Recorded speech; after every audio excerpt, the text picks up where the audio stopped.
see the lesson Ruling the Countryside. In this lesson, we will deal with some systems introduced by the British to improve agriculture. The first topic of this lesson is the company becomes the Diwan.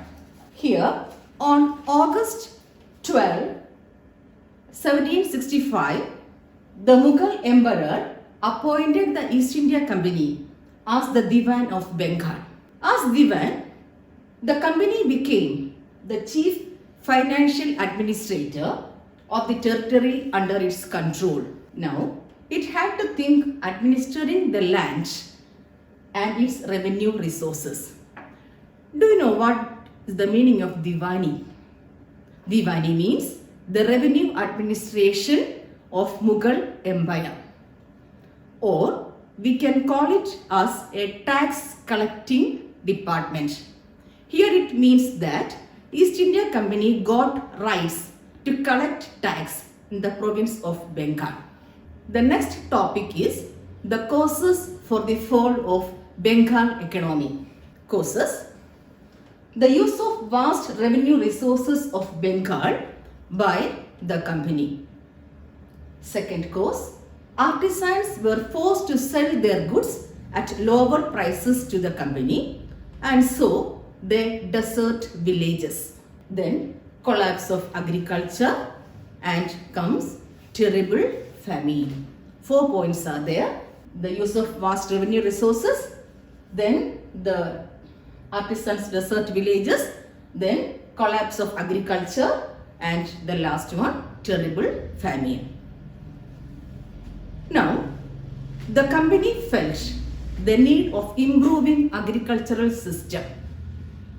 So, for that purpose, they planned to start new systems in agriculture. One system, that is the permanent settlement. It was introduced in the year 1793. Charles Cornwallis was the Governor General of India at that time. Then we can see the features of this system. Rajas and Talukdars were asked to collect rent from the peasants and pay revenue to the company. The amount to be paid by the peasants was fixed permanently. But there were some problems in this settlement. We will note that. Problems: it was oppressive for the cultivators. The rent they paid to the Semindari was very high. That means the rent they paid to the Semindars was high. Their right on land was insecure. These were the problems. Repeating, it was oppressive for the cultivators. The rent they paid to the Semindars was high. Their right on land was insecure. Next, we will see another system, that is Mahalwari system. It was introduced in the year 1822. Holt Mackenzie devised this system. This system gave much importance to villages. Mackenzie felt that village was much important and it is an important social institution, and so it must be preserved. Then we will see the features of this Mahalwari system. Collectors were asked to visit the villages, inspect the land, measure field, and record the customs and rights of different groups. Revenue was not permanent. Understood? Revenue was not permanent. But in the permanent settlement, we saw that revenue was always fixed. It was fixed. Revenue was fixed. But here, revenue was not fixed. Then it was not permanent. Village headman collected the revenue and paid it to the company. This system was applied in the northwestern provinces of Bengal Presidency. Now, we will see the next system, that is the Monroe system. This system, Monroe system, was also called Rayot-Vary system. Thomas Monroe extended the Monroe system, which was introduced by Captain Alexander Reed, to South India. We will see the features. The settlement was made directly with the cultivators who had tilled the land for generations. Their fields had to be carefully and separately surveyed before the revenue assessment was made. According to Reed and Monroe, there were no traditional zemindas in the south. So, these are the three features of Monroe system or the Rayot-Vary system. Now, we can see another topic, reasons for the failure of the new systems. We can see some reasons. Here, to increase the income from land, revenue officials fixed too high a revenue demand. To increase income from land, revenue officials fixed too high a revenue demand. The peasants were unable to pay that. Ryots fled the countryside and villages became deserted in many regions. Optimistic officials that see these new systems would transform the peasants into rich enterprising farmers. But this did not happen. You look, optimistic officials thought that the new systems would transform the peasants into rich enterprising farmers. But this did not happen. Now, we will see the next portion, that is the crops for Europe.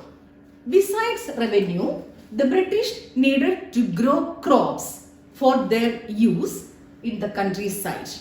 They forced the cultivators to produce various crops that they need. Indigo was the main plant that they preferred. They preferred indigo to grow by the farmers of India. Now we will see what is this indigo. Indigo plant produced a rich blue color dye. India was the biggest supplier of indigo and it was grown in the tropics. Only some amounts of Indian indigo reached the European market and its price was very high. European cloth manufacturers therefore had to depend on another plant called woad to make violet and blue dyes. Now we will see about woad. Woad was a plant of temperate zones and was more easily available in Europe. By the end of the 18th century, the demand for indigo production in India grew further. Indian indigo was very much in great demand in the European market. British began to industrialize and its cotton production expanded dramatically.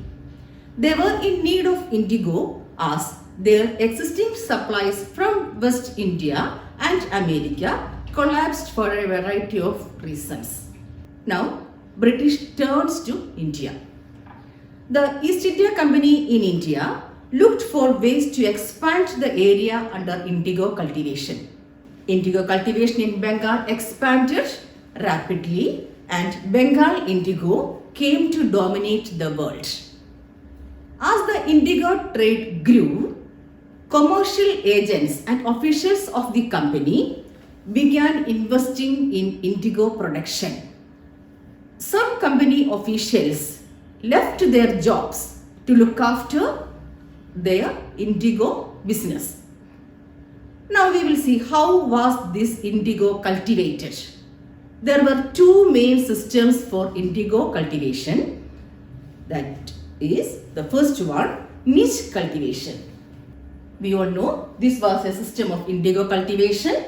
We can see here the planter produced indigo in lands that he directly controls, but there were so many problems under this cultivation.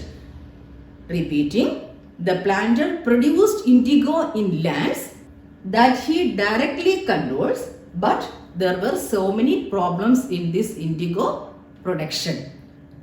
We will see these problems. The planters found it difficult to expand the area under niche cultivation.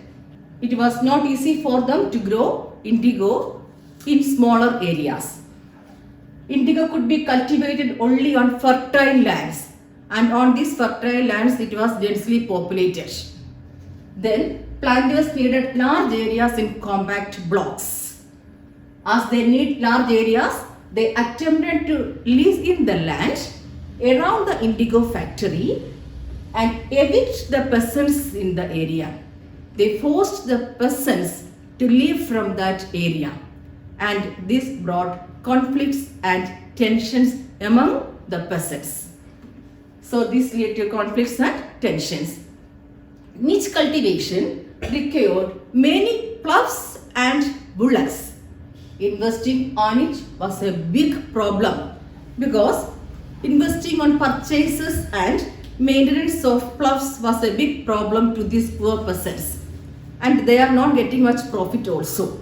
The next system of indigo cultivation was the royalty system. Ryots were given loans to grow indigo and were forced to sign an agreement. They were forced to have a loan, and they were given loan, and also they were forced to sign an agreement. And those who signed the contract got cash advances from the planters at low rate interest to produce indigo. Then when the crop was delivered to the planter after the harvest, a new loan was given to the ryot, and the cycle of loans started all over again. It is continuing. The cycle of loans started all over again. When the first loan ends, the next loan will be given to the farmer. We will see the Blue Rebellion.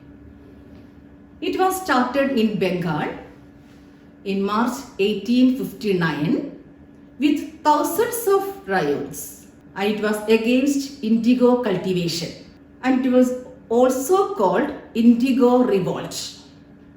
The riots, armed with spears, bows and arrows and swords, attacked the indigo factories and planters. So they are coming with their weapons. That means the spears, bows, arrows, poor people, and they are coming for the rebellion. And we will see the effects of Blue Rebellion. Indian farmers rebelled against the British for forcing them to grow indigo instead of food crops. Several thousands of riots in Bengal stopped cultivating indigo, and they made their opposition against growing indigo very clear to the British, because they don't like to grow indigo. They show their opposition to the British people or to the English East India Company. Next topic, measures taken by the British government to show their support on Blue Rebellion. The Lieutenant Governor toured the region in the winter of 1859. The riots saw the tour as a sign of government sympathy for their plight. And in Barsat, Magistrate Ashley Eden issued a notice stating the riots, they would not be compelled to grow indigo. They would not be compelled to accept indigo contracts. Queen Victoria had declared that indigo not to be sown. The government brought in the military to protect the planters from assault. They set up the Indigo Commission. A commission was set up to look after the sympathy of these or the condition of these cultivators. So, they set up the Indigo Commission to inquire into the system of indigo production. It held the planters guilty and criticized them for the methods they used with indigo cultivation. Then it declared that indigo production was not profitable for ryots. The commission asked the ryots to fulfill their existing contracts. Now, we will see the results of the Blue Rebellion. After the revolt, indigo production collapsed in Bengal. The planters now shifted their operation to Bihar. With the discovery of synthetic dyes in the late 19th century, their business was severely affected. So, dear students, hope you understood this chapter and about the systems introduced by the British during their period to gain more profit from agriculture. I hope all of you understood. Thank you. Have a nice day.